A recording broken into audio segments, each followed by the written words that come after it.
It's time for fun with math, and today we're going to talk about the natural functions, some of my favorite functions here. So, what are the natural functions? There's basically two of them, and one looks like this. So f of x is equal to e to the x, and sort of its partner, which we'll call g of x, which is equal to ln of x. Remember, e here is that number 2.718 blah blah blah. We call it the natural number, and it pops out when we're studying things that sort of grow or decay. So if you study like sort of how money grows, or how population sizes grow, or how cells grow, or how diseases spread, this number e will naturally pop out of those sorts of studies, understand how things grow and decay. Oh, that should be ln of x, right? ln of x. All right, so these are called the natural functions, and they're inverses of each other. So if you do e to the ln of x, you get x, or L of e to the x is ln of e to the x is also x. So we can do some composition fun here just for giggles, right? So f of g of x, if you did this, what does that mean? That means do f of ln of x, which means that's e to the ln of x, because f of x is e to the x, so whatever's inside here goes inside there. And remember, e to the ln of the anything is the anything. And you can do it the other way too, g of f of x. So we can play around with this here for a bit. So g of e to the x. And so what is that? Well, g is ln of x. So if you have g of this, it's just ln of this, so ln of e to the x. And of course, that's equal to x, because ln of e to the anything is the anything. You can even check this out on your calculator if you want. You can do, ln of second ln raises the e to the, and put like 5 in there. And then you can close off that parenthesis, and you'll see you get back 5. So it's kind of nice. These are called the natural functions, and they're inverses of each other. They're actually computational tools, which we'll talk about a little bit later. But first, let's just go and look at some problems here. All right, so we talked about what the natural functions are, and we want to, work with some of the properties. We've been working with these all along, but we just want to specialize with e to the x and ln of x. So here are some examples which just involve e's and ln's. And so let's simplify by using the properties of exponents and logarithms. So when I look at this, there are a couple ways to work with this. So remember, I have these three rules over here, and I'm going to write them down in terms of ln. If you have ln of x plus ln of y, that's the same as ln of x times y. And if you have ln of x minus ln of y, that's the same as ln of x divided by y. And then if you have ln of x to a power, that power can come down in front. So p times ln of x. So we call this first rule the product rule because you're multiplying on the inside. The second rule the quotient rule because you're dividing on the inside. And this third rule the power rule because it involves the power coming down in front. So if you look at this, you can actually apply some of these rules over here. And the first rule you want to apply is the rule that allows you to take that 3 and write it back up in the exponent here. So this is actually e to the ln of x cubed plus ln of 5, and that's all in the exponent. And then that's equal to, so that was by rule 3, so we'll cite the rule just so you can see what I'm doing. And then here you're adding logarithms, so you're going to multiply on the inside. So by rule 1, that's e to the ln of x cubed times 5. And then we also have a basic property of logarithms. One, it says if you have e to the ln of the anything, it's equal to the anything. Right. Also, you can write it this way, ln of e to the anything is the anything. So right here, we have e to the ln of x cubed times 5, so it must be all equal to x cubed times 5. Or if you want, normally you'd probably write this as 5x cubed. And so that's our answer. Remember, you can always check your work on these because you're doing algebra. So if you're doing algebra, you can always just replace x with a number like, let's replace it with 2 just to check our work. So second e to the, let's do 3 ln of 2 in parentheses plus ln of 5. and hit enter, and you get out this number, which should be the same thing as 5 times 2 cubed, so 2 raised to the 3. And you see they're exactly the same, so I know I did it right. So I didn't make any silly algebraic errors. All right, so let's do this last one now.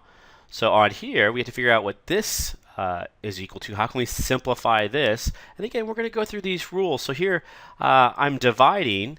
So I'm dividing just like I am here. So I'm going to use this quotient rule right here. And so when you divide, you subtract logarithms. So it's ln of square root of x minus the ln of the bottom. So ln of y z squared. And notice when I make my z's, I always put a bar through the middle so you don't get confused with 2's. So it's just ln of the top minus ln of the bottom. That's what this rule says right here. All right, so now what am I going to do? All right, so one thing I can do is I can write that as at 1/2, and so, well, I guess I should cite the rule, right? So that's 2. So I can write that square root as at 1/2. That has nothing to do with these log laws, these rules of logarithms. So that's ln of x to the 1/2. That has to do with exponents, basically. How do you write a radical in terms of a power? And then minus. Now here's where you have to be really careful. So you're multiplying here so you can add logarithms, but if you write this, ln of y plus ln of z squared, if that's how you write it, then you are wrong. Right? You're wrong because this is minus this, so it should be minus all of this. And so to say that, you have to put this in parentheses. Otherwise, it is not correct. And so what this is then really equal to, right, I'd use rule, what rule did I use here? I'd use this rule right here, rule 1, this product rule, so we can put that there. So this is actually equal to, we distribute that minus sign through, ln of x to the 1/2 minus ln of y, but also minus ln of z squared. So watch out for that. It can be a bit tricky. You have to add that extra set of parentheses to say you're taking off the whole thing. And then finally, by rule 3 up here, we call it the power rule, these exponents right here can come down in front, and this exponent right here can come down in front. And so this will be 1/2 ln of x minus, minus ln of y, and then minus a 2 ln of z. And that's considered simplified in this sense. All right, and we've done these before, but remember, we're just focusing on e's and ln's right now to try to get more comfortable with them. All right, so now let's move on to sort of solving equations, just with things that involve e's and ln's. So here's part A. We want to solve this. It's sort of like an exponential equation. And so the idea is you have this denominator and you want to get rid of it. So the easiest way to get rid of it is just to multiply everything by it. So we'll multiply everything by this 1 plus 5 e to the negative 2x. And if we do that, we'll multiply this side by that, and we'll just get 18 equals on the left, because these two things will cancel. And on the right, we'll have 3 times 1 plus 5e to the negative 2x. So basically, we're clearing denominators, and we wind up with this. There are a couple ways you can go from here. The easiest way is to get rid of that 3 on the right, because we're trying to solve for x. So let's just move over the 3. So we'll divide on both sides by 3. And so on the left-hand side, we're going to get 6 equals, and then we have 1 plus 5e, excuse me, to the negative 2x. And then we're going to take out 1, so subtract 1 from both sides. And that's going to leave us with 5 on the left equal to 5e to the negative 2x on the right. And we almost have this exponential by itself, so we can ln both sides. But first, we have to get rid of that 5. So let's get rid of that 5. So divide out by that 5. So divide out by 5 on both sides, and we get 1 equals e to the negative 2x. And now we can ln both sides. So we ln the left, so we ln of 1, and we ln the right. So notice the ln's always on the left-hand side, because it's a function, so it's got to take something in. So ln of e to the negative 2x. And so remember, ln of 1 is 0. You can check that with your calculator. So we get 0 equals. This negative 2x can come down in front. It's a property of those logarithms. That power can come down. So negative 2x ln of e. ln of e is the number 1. And you can check that with your calculator. And so we get 0 equals negative 2x. And then divide out by negative 2. And so this tells us, this implies that x is actually just equal to 0. Remember, we can check our work by plugging this back in if you like. So let's do that together. So we'll plug in 0 and hope that we get out 3. And so we can just take this and hit 18 and then divide it by. Now this all has to be on the bottom. There's a plus sign, so we're going to do a left parenthesis, 1 plus 5, second ln to pull up the e to the button, the negative 2 times 0. Then shoot it out, close the parenthesis, hit enter, and we get 3. So not only did I solve it by hand, I know I actually solved this right. So I'm going to put a check mark by it because I don't have to worry about it anymore. All right, so that's sort of working with an exponential equation involving e. And now we want to move on to a logarithmic equation. So here we have 3 times ln of 2x plus 5 equals 23. So what we'll do first is just subtract the 5 from both sides. And we get 3 ln of 2x is equal to 18. We'll divide out by that 3. And we'll have ln of 2x is equal to 18. Now we actually have two ways to solve it from here.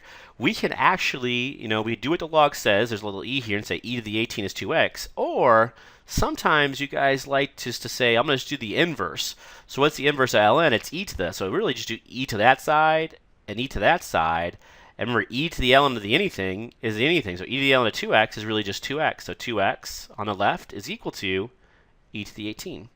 That's sort of another way of thinking about how to solve a logarithmic equation. So you can just apply the inverse operation to both sides instead of doing what it says. And you can do it either way. It really doesn't matter to me. I think both are good.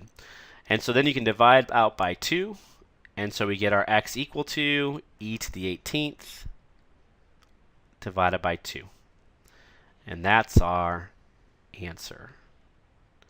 And again, you can check this with your calculator. So let's see what our calculator says when we try to do this.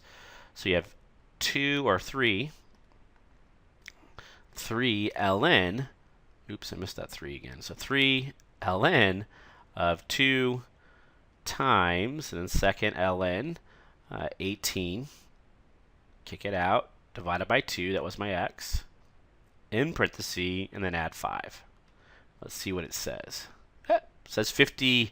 Oh, if it says 59, that means we did something wrong because we should have 23 here. Oh, I see my mistake. So good thing I checked my work, because certainly the answers are right. And it's not right because here, this was 18 divided by 3, and I forgot to write 6.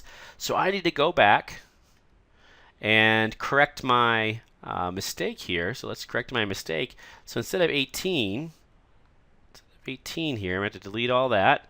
We need to write the number 6, right? Because 18, see this right here, this 18 divided by 3, we divide both sides. You probably caught it, but I missed it. That should be a 6, that should be a 6, and that should be a 6.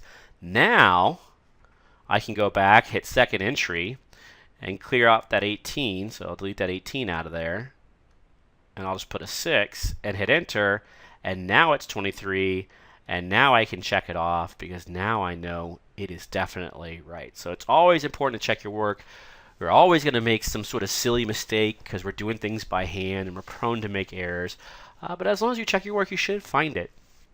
All right, so that's how we solve equations involving just e's and ln's. And then finally, I want to talk about an important model called the natural exponential model. And I'm going to copy it down over here on the right-hand side. So we can write it like this: f of x is equal to, and it's sort of the end-all, be-all to modeling with exponential functions. And so you see this in your various sciences classes when they're modeling exponential things. Sometimes they'll use this some number times e to the k x. Remember, that number e is just that natural number, 2.718, blah, blah, blah. If you do ever forget it, it is on your calculator.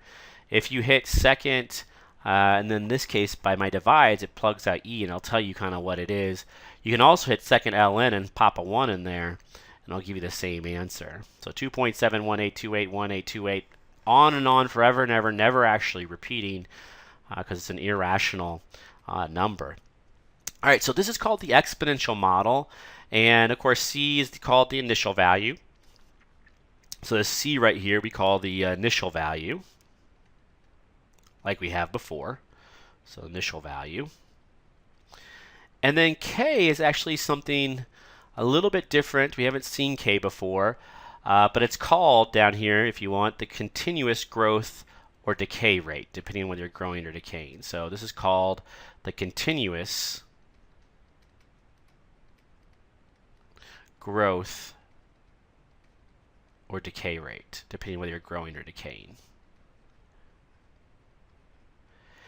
All right, so this is a very interesting formula, let's say. The reason it is interesting because when you study things that are growing, you're usually studying over a certain time period. And so you may be looking at the growth of something over a year, and then you may change your perspective and look at it of a month or a day or even an hour or a second. But if something's growing, it basically is sort of growing at every instant. If you want to measure down to the instant, that's where this K kind of comes from, this idea of continuous growth or decay. Let's take a look at, there are actually two graphs, because there's two graphs for exponential functions, so there's going to be two graphs for this model. And we use this model sort of to model everything that's exponential. So if you have something that's exponential, we can pull out this model and model it with it. And so there's a model, there's growth basically, just like we had before. And then there's a model for decay here. And it looks the same, but now it's not contingent upon sort of the base of the exponential function. It's contingent upon k, right? So we don't have a growth factor, basically. We have a continuous growth or decay rate. So one of them is growing, which we saw looks like this. This is our initial value, c, right here. So that's height c. And you get growth if k is positive. And then over here, you're going to get decay. So instead of going up, it's going to go down like it did before, like that. And that should be sort of like that. And this is going to be when k is less than 0. You're going to get decay. And of course, this is still the initial value right here, still c. And you also, have this horizontal asymptote here at y equals 0. And also here along y equals 0. All right, so this exponential model is used to model exponential things, and we have what's nice about it is you just have one formula that can do it for every type of exponential phenomenon. So let's take a look. Oh, and then I should say this. There is a formula for the growth and decay factor here. If you really think about it, this is the same formula as f of x equals c times a to the x. The a is just hidden. So think about this. I'm going to kind of circle this in a way. So this right here is your a. Right? These are exactly the same thing. So there's a formula relating the growth factor here to e to the k. So a is the same thing as e to the k, basically. All right, so let's look at a problem where we can kind of illustrate how we might use this. So it says the population P of a city is modeled by this formula here. So P of t equals 1200, 1.021 to the t years after 1990. So remember, when I look at this, I know a lot about it. I know like the initial population already is 1200. I know it's growing because you're multiplying by 1 point something. So the 1 is like the whole part, and the 0.0 left over is the additional growth you're getting. And I even know that it's growing each year by 0.021, or if you want, 2.1%. Right, so I know a lot of information just from this formula. What I want to do is I want to find the natural exponential model of this form. So I give you the form here, p equals p naught e to the kt, and we can round k to 4 decimal places if you like, just to make it kind of nice. All right, so it's actually very simple to do. So here's p of t. You just copy it down. So p of t is equal to, And we have 1200 times 1.021 to the t. And somehow I want to get this and turn to this kind of form. I have initial value. Well, we already know the initial value. It's 1200, so we just keep that there, so 1200. And somehow I have to turn this 1.021 to the t into an e to the some number times t. And the way you do this is actually very simple. I'm going to keep it on like this. And we're going to use this idea that e to the ln of the anything, so e to the ln of the any, is simply the anything. So we can just introduce an e and ln in here, and we'll get the same thing. We'll have the same thing. So the same as the e to the ln of 1.021. Put parentheses around this. All right, so 1.021 is the same as e to the ln of 1.021 because e to the ln of the anything is the anything. Right, they're inverses of each other, but that introduces an e into our expression. So what do we have? We have 1200, and then we have e to the ln of 1.021, and then a t up there. So there's the formula, and it looks like P naught, initial value, e to the, and my k here is ln of 1.021, and then there's my t, so it matches up. So it's actually not too hard to do once you see it. If you want to, we could round that k to 4 decimal places, so it's 1200, e to the, and then on your calculator, we can crunch this this number, ln, so ln of 1.021. And to 4 decimal places, what do we have? 0.0208. So we can write that as 0.0208, then all times t up in that exponent. Did I copy that down right? 0.0208. Yep. So we could write it like that if we like, approximately. And then we can actually compare, right? So compare the yearly percentage growth rate to the continuous growth rate. Which one is larger? So let's take a look here. First, let's find the yearly percentage growth rate. We've already done that, actually. I set it up here. So here's the growth factor, 1.021. The percentage as a decimal is 0.021. So here's this yearly percentage growth rate is actually 2.1%. And then over here, the continuous growth rate, right? The continuous growth rate, this is this thing right here, and as a percentage, it's 2.08%. Now, what you want to notice is which one is larger.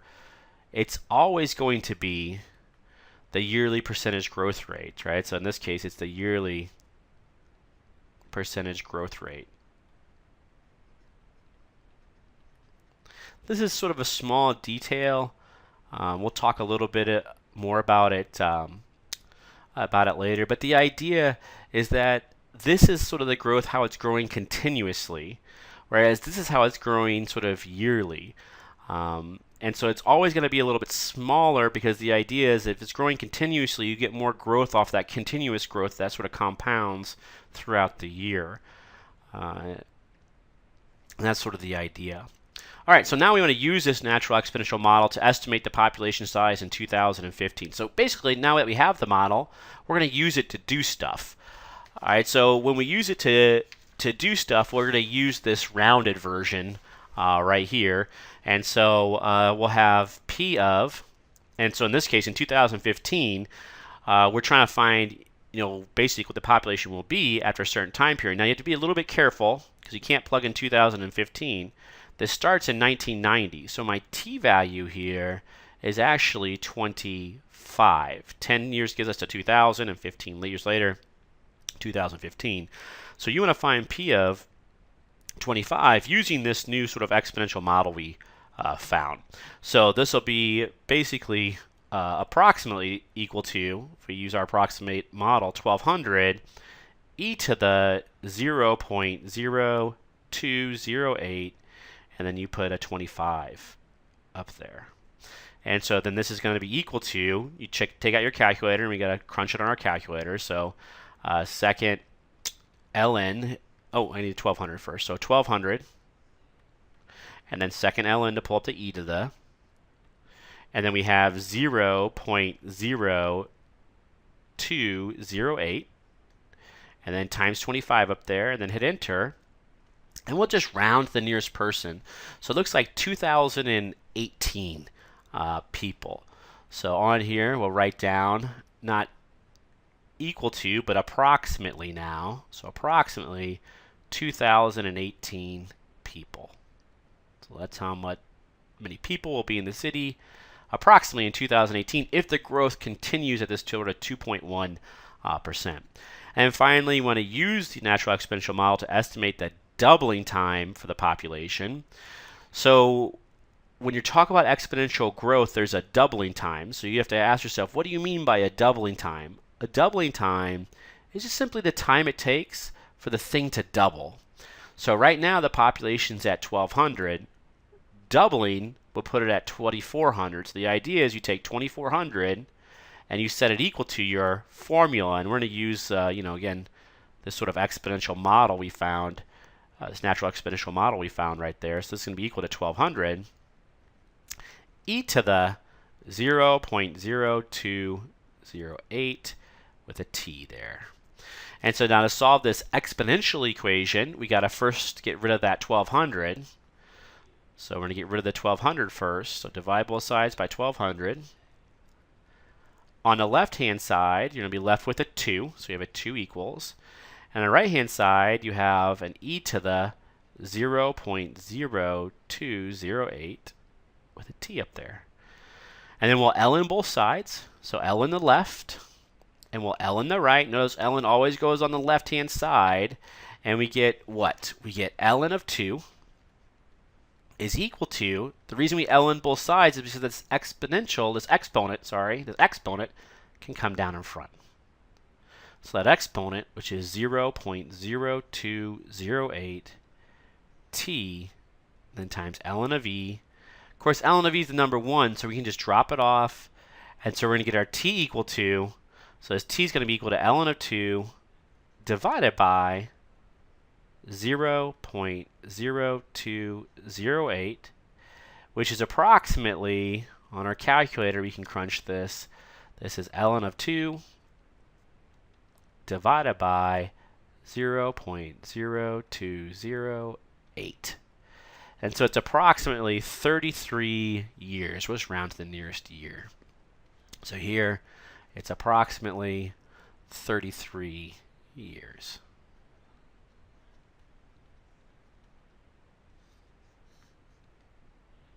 Perfect. So that's how we work with the formula and turn it into a natural exponential model. At first, it's a little confusing, but the idea is not too bad, especially when you realize that you can solve all problems, using exponential problems using e's and ln's. You don't need an infinite number of different sort of techniques. You just need basically one: how to turn it into e's and ln's, and then how to work with those. Let's look at the last question, because the last question is tricky. Last question, they don't give you a formula, and that's kind of what makes it tricky. You have to find the formula and then use it to kind of do something. So here it says the half-life of strontium-90 is 28.8 years, and a sample of this substance has decayed to 70% of its original amount. How old is the sample? So the idea is you have some sort of element here. It looks like it has a half-life, so we'll have to talk about what a half-life means.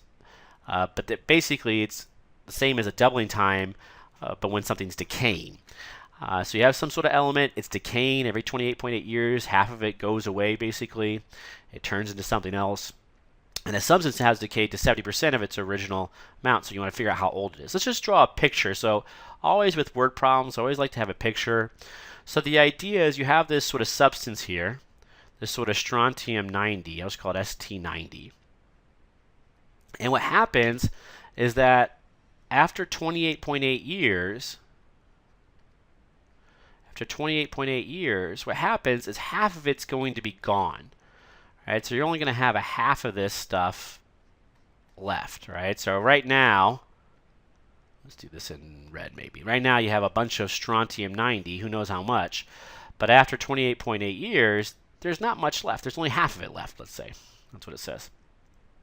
All right, so now a sample of substance has decayed to 70% of its original amount. So now, after some time period, you have this strontium-90, but you don't have half of it left. You have 70% of it left. So you have a little bit more. So you have 70% of this stuff left.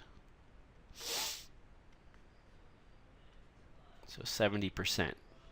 This one was 50%. So maybe we should write 50% on here. Left.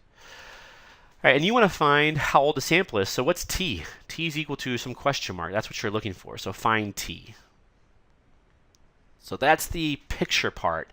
All right, so now I need to come up with an equation. All right, now for the equation, I know the formula. The formula looks like this. It's sort of, let's say, amount left. So A is equal to A sub 0, so A naught, e to the kt. So there's my formula. Now I need to use this formula to try to find t somehow, but I have some information. So I know if you, after 28.8 years, you have exactly half of it left, exactly 50%. So that's actually some pretty good information. So I know if you plug in 28.8, so e naught, e to the k, 28.8, what's going to happen is half of it's going to be gone. So the way you write half of the original amount is 0.5 A naught. That's half of the original amount, because remember, A naught is the initial value, the original amount. And what's nice about this is you can start solving for k. Because everything here is known except for k and A naught. But what happens to A naught is when you divide it out on both sides, it's going to completely go away. So the original amount actually did not matter. And what we have left now is just a simple exponential equation with k being the unknown. So e to the k times 28.8 is equal to 0.5. We need to bring down that exponent. So we're going to ln both sides. So L in the left here, L in the left here. And then that 28.8 times k can come down in front. So we'll get k times 28.8. Then we have an ln of e equal to an ln of 0.5. Remember, ln of e is 1, so you can just drop that off. And so we find the k value. So we actually get k to be equal to ln of 0.5 divided by 28.8. So we just move over that 28.8. Since we're multiplying, we just divide it out. And so now I have some more information. So now I can rewrite my formula. So I used one piece of information, and I was able to figure out what k was. So A is going to be equal to, I still don't know what the original amount is, so we just write A naught, e to the, and then 11 ln of 0.5 divided by 28.8 is all in the exponent. Notice I'm not rounding this number. I want it exact. If I'm going to round, I can't round to the very end with a t here. All right, so there's my formula. And now I want to try to figure out that t if there's 70% remaining. So again, I could do the same thing. I have A naught, e to the, and I just copy down the formula, ln of 0.5 divided by 28.8. And instead of thinking of t as actual variable, I'm thinking of t as being this actual time, but I don't know what it is. So I'm just going to write t. So t here, and this is all equal to, it's all equal to what? It's equal to 70% of the original amount. So this was 50% of the original amount. 70% of the original amount is 0.7 times A naught. And again, when you divide out by A naughts, they are simply going to go away. So they did not really matter. And I'm left with the sort of exponential equation, but instead of solving for k, I'm going to solve it for t. So it's basically the same steps I did before. So ln of 0.5 divided by 28.8. This t's up here in the exponent is equal to 0.7. I'm going to ln both sides to bring down that exponent. So we ln both sides, ln this side, ln that side. This exponent here can come down in front. And so what do I have now? I have ln of 0.5 divided by 28.8 all times t all times ln of e is equal to an ln of 0.7. And so ln of e is 1. And so I get my final answer. So this implies that t is equal to T is equal to what? Well, you're dividing by 28.8 over here, so to move over, you multiply, so you get 28.8 times ln of 0.7. And then over here, you're multiplying by ln of 0.5, so to move it over, you just divide. So divide by ln of 0.5. And that's years. And so this is my exact answer, which I have to have written down. And then if you want, you can approximate it with your calculator. So on your calculator, if you take it out, we can crunch this number. And so on here, you can write, let's clear it out, 28.8. Or you can type 28.8, ln of 0.7, in parentheses, divided by ln of 0.5. In parentheses, hit enter, and it spits out your answer. And this one, let's just round to one decimal place, so 14.8 years. So it's approximately 14.8 years. So it'll take about 14.8 years for 70% of the substance to remain, or for 30% of it to go away. All right, so this is kind of a tough little problem. Right? We want to use E's and ln's, so the problem will always force you to use E's and ln's. In fact, a lot of times in the problem itself, it'll say use the formula A equals A naught e to the kt to determine how old this sample is. So you have to use the E's and ln's. You can't try to go around it, because really the purpose is to try to help you get more comfortable with working with these things.